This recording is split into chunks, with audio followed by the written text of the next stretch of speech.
Bakit mo tinatanong si Kuya Oliver, namimiss nyo na po ba siya? Namimiss, opo, namimiss. Siyempre kapatid po namin siya, sir.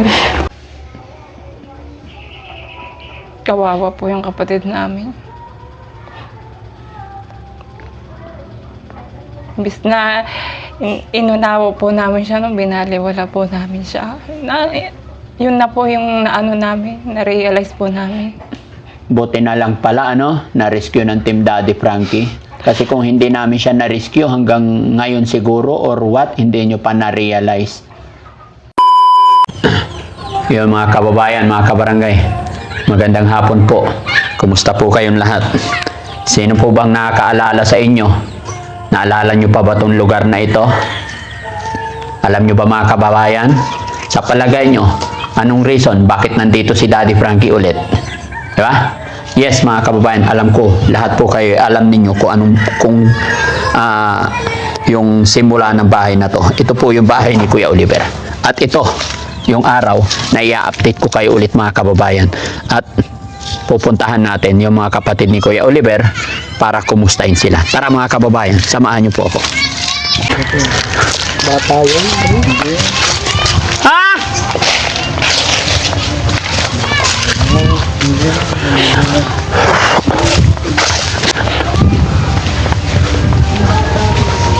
Tao po.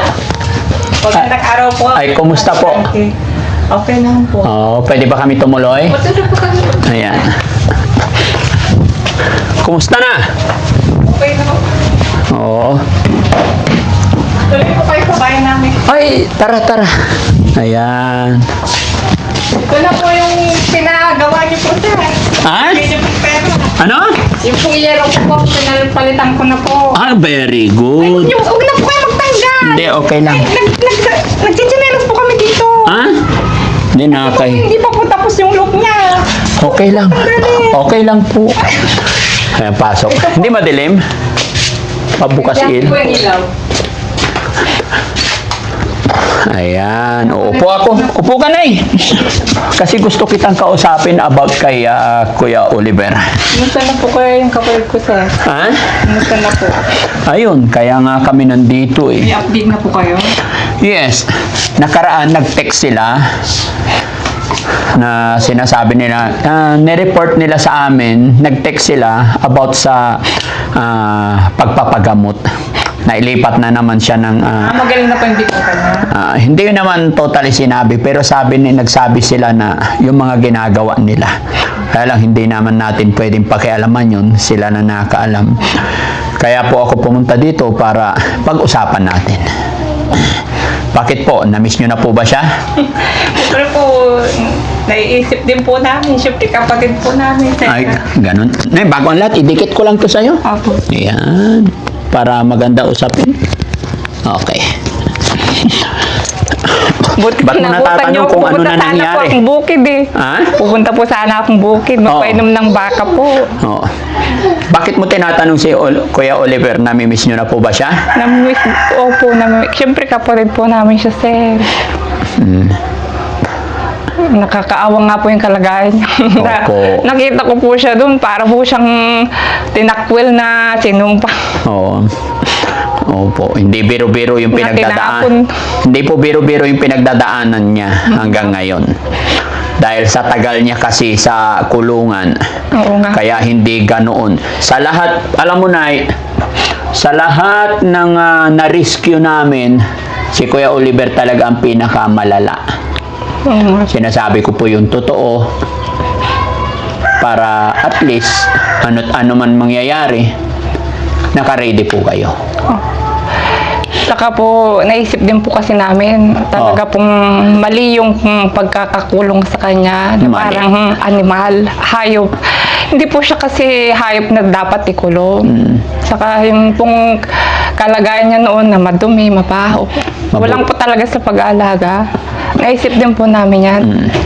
So ibig sabihin, nagkausap-usap na kayong magkakapatid? Opo. Talagang malaki po yung pagkukulang namin sa kanya. So, nung nag-usap-usap kayong magkakapatid, kung sakasakaling lalabas na siya, ano yung plano niyo po? magtutulungan po kami. Sabi ko nga po wala pong mga kapatid po niya ang dapat maging aware sa kalagayan niya, na dapat intindihin namin siya kasi kapatid po namin siya, hindi po namin siya pwedeng itapon.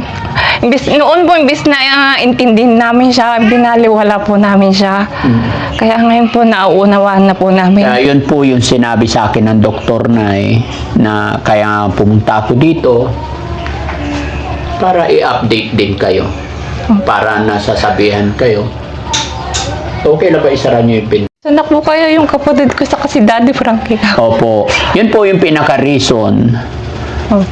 Bakit kami talaga nandito? Para nga po masabihan namin kayo about sa sinasabi ng doktor sa amin. Na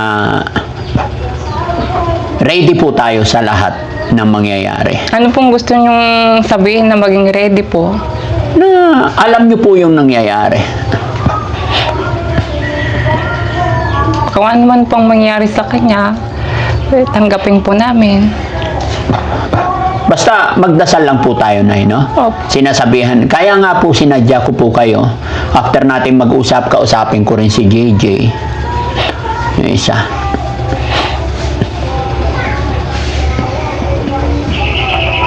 Kawawa po yung kapatid namin. Imbis na inunawa po namin siya, binaliwala po namin siya. Yun na po yung namin, na-realize po namin. Buti na lang pala, na-rescue ng Team Daddy Frankie. Kasi kung hindi namin siya na-rescue hanggang ngayon siguro or what, hindi nyo pa na-realize. Thanks to God, no?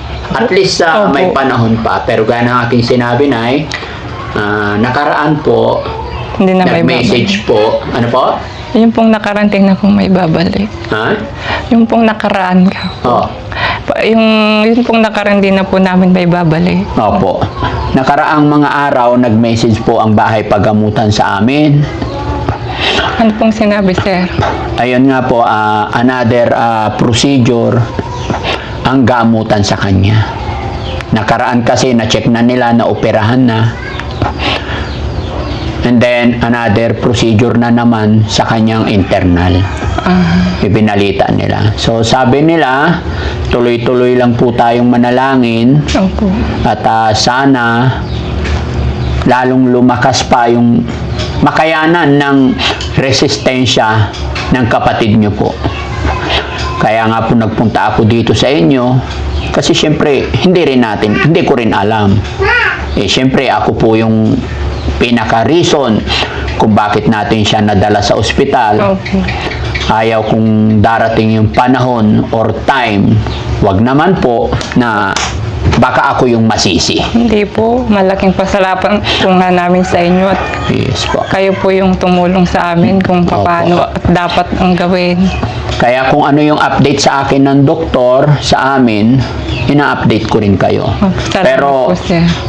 wag lang pa kayong parang be ready lang po kayo. No? Kailangan nakahanda po tayo na Nahanda ko na nga po yung sarili ko. Sinasabi ko po minsan, nagdasal po ako. Sana po makayanan ko po yung pag-aalaga sa kapatid ko at sa tungkulin ko sa mga anak ko. inahanda mo na yung sarili mo saan? Yung pong pag-aalaga sa kapatid ko, saka po yung responsibilidad ko sa mga anak ko. Nakahanda Sana ka. po makayanan ko kako po minsan sa gabi na matutulog na po ako. Nakahanda ka na po ba? Dinadalangin ko po yun na sana po makayanan. Sige, salamat sa Panginoon. Kaya nga na, maging handa po kayo sa lahat ng oras dahil any moment or baka bukas or sunod na bukas, pupuntahan natin siya ulit doon para makita ninyo yung sitwasyon niya. Sige. No? Sino pong gusto nyo isama, yung si Kuya JJ o ako po? Depende po sa inyong dalawa kung sino pwede sumama, pwede naman kayong dalawa. Sa akin, walang problema. Kung sino yung gustong magkakapatid sumama, walang problema sa akin, maluwag naman yung sasakyan. Basta ang gusto ko, maramdaman ni Kuya Oliver, gusto ko maramdaman ni Kuya Oliver yung suporta ng mga kapatid. Opo. Gusto ko maiparamdam natin sa kanya yung pagmamahal natin. No? Opo. Alam ko na nagkamali nung una. So habang may panahon pa, may chance pa para iparamdam natin yung pagmamahal natin sa kapatid natin. Opo. At yun nga, mag-pray lang tayo na sana makayanan ng resistensya niya dahil sabi ng doktor talaga medyo bukod sa depression niya, nagkasakit talaga siya sa internal. Sa tiyan po. Dahil sa nakakain niya yung dumi. Tapos nagdudugo pa dito sa kanyang puwit. Almoranas po. Opo. Di ba? Opo. Okay, yun lang po yung sinabi ko. Be ready lang po kayo kasi pag iti-text ko naman kayo, pag nag-text sila kasi hindi nila masasabi na after 5 days punta kayo doon. Hindi. Nagti-text sila sa araw na to, gusto nila bukas punta na agad. Di ba? Ganun ang strategy nila. Saka Kaya inabisuan ko. nag-usap na rin po kami ng mga anak ko sa kanyang asawa ko. Oo. Kahit man lang yung pagdalaw, may bigay ko sa kapatid ko. Tama. Ko. Para maramdaman naman niya na meron pa siyang pamilya na naghihintay sa kanya, sabi ko sa mga anak ko. Paano kung sakaling babalik na siya rito? Saan siya titira? Hindi pa po kami nag-usap-usap na magkakapatid. Sabi po yun ng panganay namin, ipalalangin muna natin. Saka na tayo mag-isip. Pero saka na tayo magplano kung lalabas na siya. Opo. Kung magaling na po siya. Yung unahin muna natin, panalangin natin na gumaling po muna siya. Pero kung sakasakali po, mag-uusap muna po kami. Pero kung lalabas na po siya, dun pong isang kwarto namin dyan. Pero butas-butas po kasi yung yero niya. Speaking of Yero, Ito po, kumusta pala? pinapalitan ko na po ito. Ay, very good. Pero dito po sa kusina pa po ang problema ko. Tumutulog pa rin po. Tumutulo rin yung kusina nyo. Opo, hanggang dun sa banyo. Pati banyo. Tumutulo din. Opo, sir. Pero at Tignan niyo po, ang dami po pong butas. butas-butas yung... Ang dami pa pong bituin. Ha? Ang dami pa pong butas. Ang daming butas. Opo. Dapat yung tinanggal dito na yero, idinubli mo na lang. Butas din po kasi yun. Butas din. Hindi rin po. Pero at pwede. least, Opo, thanks to wala God, na pong tumutulo dito. Ha? Wala na pong tumutulo. Wala na Hanggang po. doon po, pinapalitan ko po. Doon sa may kwarto kasi hanggang doon po butas yun. Salamat naman, no? Okay. Siyempre, Unti-unti. naya naman po ako sa inyo. Pinangako ko na ipagawa po yan. Kaya Oo. tinupad ko po. Kaya tinupad mo. Hindi ko po winaldas. Yes, very good. Yung pera, naya naman po ako sa inyo. Hindi, huwag kang mahiya. Okay lang, walang problema yan. Kaya pinangako ko, kaya iniingatan ko po yung pera, gagastusin ko sa mabuting paraan. Para may yung perang binigay ni dati ko. Kasi ang pera, pag hawak-hawak mo, bili ng ulam, bili ng kung ano-ano, Oo bilis nga mawala. po. Pero kung yan ay inilaan para sa yero, Opo, bilhin mo ng binili yero. ko na po agad ng yero. Kahit huwag na tayong mag-ulam, basta may pagawa na po natin. Opo. Ang ulam naman kayang gawa ng paraan. Kahit kung ano na lang yan. Pero kung sakasalay labas si Kuya Oliver sa kwarto, Doon may bakante pong kwarto dyan. pwede doon sa kwarto. Opo, pero yung yero lang po niya ang problema. Ay, butas din ng yero, no? Opo. Yung kwarto. Maraming bahay ka na butas-butas yero. Kusina, Kusina, banyo Kwarto? po, saka doon sa kwarto. kusina, banyo, tsaka... Dito po, pag kumakain kami dito, natutuluan po kami. Oh. Sa may lamesa. Mga ilang yero yun na naman yan. Hindi ko po alam. Tignan niyo po. Baka... Ay, hindi ako marunong magtansya. Tsaka, naku, mga kababayan. Baka akala niyo po nagsisinungaling ako, sir. Tingnan ko nga. Sige po, punta po kayo. Titignan ko. Dito po, tignan niyo Papakita po. ni nanay yung banyo, mga kababayan. Pati po banyo. Ito po, tignan niyo po. Mga butas po yan. Ay, butas. Pinapala lang po dito, pero tumutulo rin po. Oh. Tapos yan po. Ito rin, butas din. Saka yun po, sana maging kwarto ni Kuya Ay, Oliver. dito ang kwarto ni Pagdating Kuya natin. Tignan niyo Oliver. po. Opo. Saan po? Mauna Yan ka po. na para Ay, makita namin. Okay. Ito mga kababayan, ito yung tignan niyo po. sinasabi ni nanay. Ito po. Dito mo Tapos pa. wala pong kuryente. Ha? Walang kuryente ito. Opo, hindi pa po na-instalasyon. Pakakabitan din natin ng kuryente yung bahay. Hindi pa may kuryente na sa kabilang kwarto. Dito lang po Ito, wala. walang kuryente. Pa-istilahan din.